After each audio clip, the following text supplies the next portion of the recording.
J'espère qu'en dehors des États-Unis, franchement, les femmes noires, vous allez pas faire ça. Teenage girls and a young woman who was trying to get away from them. And I heard them saying something to the white girl. She had braids, the one that they beat up. A police report says the attacker shouted white expletive with braids before the beatdown near the intersection of Washington and Winter Streets Monday night just before 7. When witnesses tried to intervene, police say the teens got violent with them too. My question is, why is it always this type of white woman that has such proximity to blackness to feel so confident doing this stuff? Like, I genuinely want to know, black guys specifically, why this type of white woman is constantly given such proximity to blackness. They do not respect us. They do not respect black culture. They see us, especially you, as an Fetish, and yet they keep popping up. It's cool. Do you. Her hair will fall out on its own and maybe she'll learn something. I don't care. I just want to know what the appeal is, because I don't get it. I love that y'all always get on these apps showing that you have no identity, from the extreme tan to the extra bronzer to the box braids. Black people, I want y'all to know, don't get mad. Don't be upset. Because historically speaking, if you know anything about this type of ancestry, culture, vulture, colonization, if you know anything about that, then you understand that this is on brand for them. They have no white culture identity. So, like their ancestors, they must hairstyles on them, get your money. So y'all that are getting your culture vulture hairstyles, may your scalp be gripped by our ancestors. Franchement, c'est ridicule.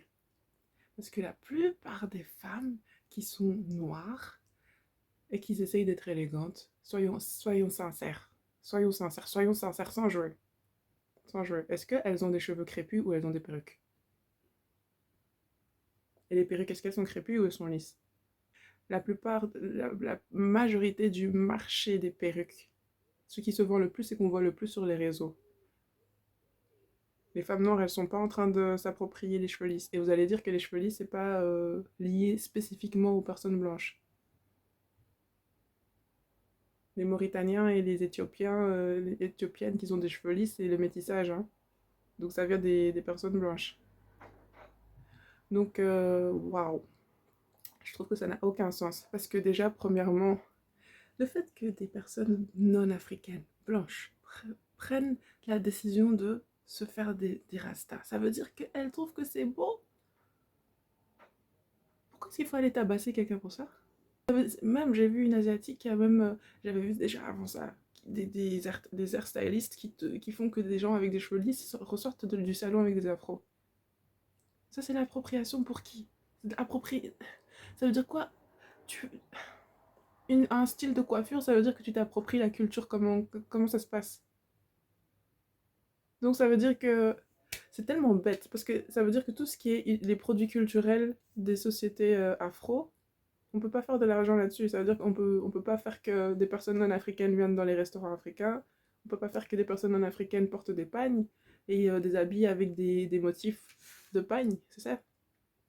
Je veux bien qu'il faut être protectionniste jusqu'à un certain degré, mais là, c'est vraiment juste se tirer une balle dans le pied, en fait. En termes de vie sur Terre, à moins qu'on vive tous dans des sectes, on peut pas juste se délimiter à vivre avec une seule ethnie. Et le fait de vivre tous ensemble fait qu'on s'enrichit les uns les autres. Oui, ça veut dire qu'il y a du métissage dans les familles, mais ça veut aussi dire qu'on fait du commerce entre soi, on s'inspire culturellement. Ça n'a aucun sens de se sentir... En fait, le complexe d'infériorité est tellement fort que même un compliment comme celui-là n'est pas perçu comme un compliment. C'est considéré comme du vol et du manque de respect. Parce que tout ce que ces femmes disent, c'est que c'est un manque de respect, c'est de la moquerie, c'est de la caricature. Mais quelqu'un, il trouve que quelque chose est beau sur toi et il le fait pour te ressembler. C'est pas comme ça que les célébrités, elles gagnent leur argent toute la vie. Et puis, une autre chose, dire que c'est pas du racisme, parce que c'est des noirs qui parlent comme ça, qui sont haineux vis-à-vis de blanches, c'est du racisme. Le racisme, ce n'est pas le panache, c'est ça qu'on dit, des blancs. Ce n'est pas parce qu'ils ont colonisé ces derniers siècles le plus médiatiquement, je ne sais pas comment est-ce qu'on pourrait dire, que ça veut dire qu'il n'y a que eux qui ont un rapport de force qui est à leur avantage, etc. Les autres sont opprimés. Les noirs, quand ils sont racistes envers d'autres noirs, parce qu'ils ont des ethnies différentes, c'est du racisme.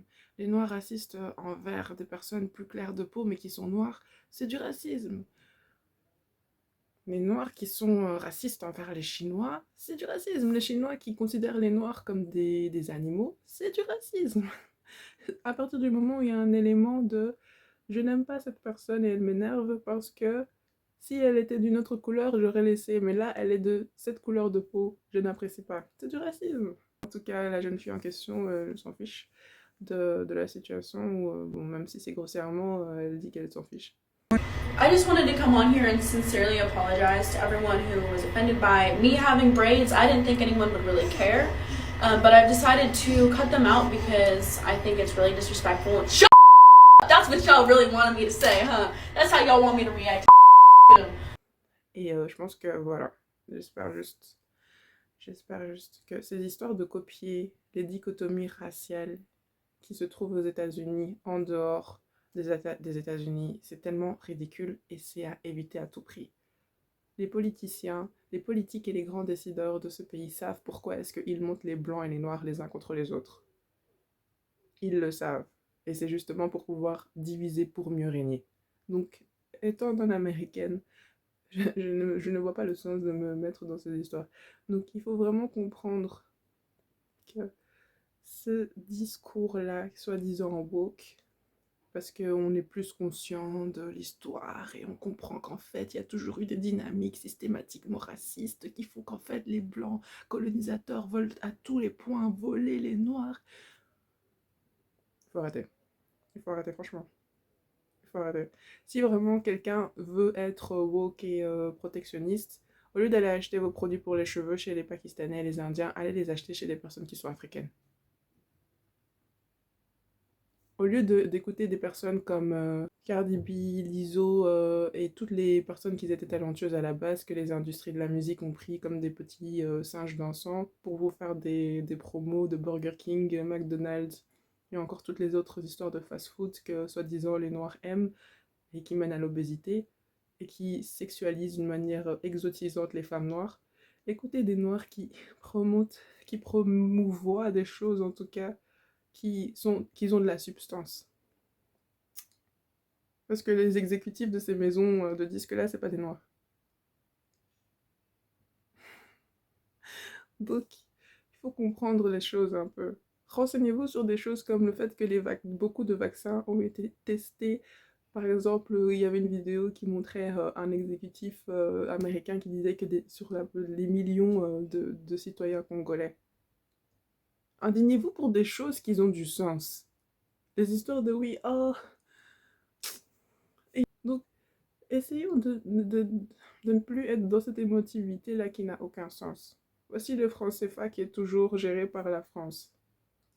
Il y a tellement de choses. Mais en tout cas, je rends grâce à Dieu pour toutes les choses qui sont dites par rapport au Niger et la manière dont, voilà, on a un discours qui ne va pas dans le sens des médias européens, surtout français et tout, sur les réseaux. Donc voilà, les citoyens de la diaspora, africaine se réveillent beaucoup, mais ces histoires de racisme anti-blanc, surtout si tu es en Christ,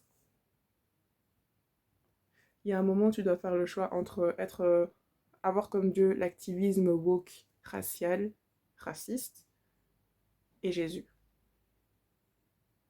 Il y a un moment où il faut faire un choix. Moi, je choisis la personne qui est morte pour moi sur la croix pour que je puisse accéder au ciel. La personne qui m'a donné sa vie pour savoir qu'est-ce qui est bon et qu'est-ce qui n'est pas bon. Et quel est le véritable amour. Quelle est la véritable compassion.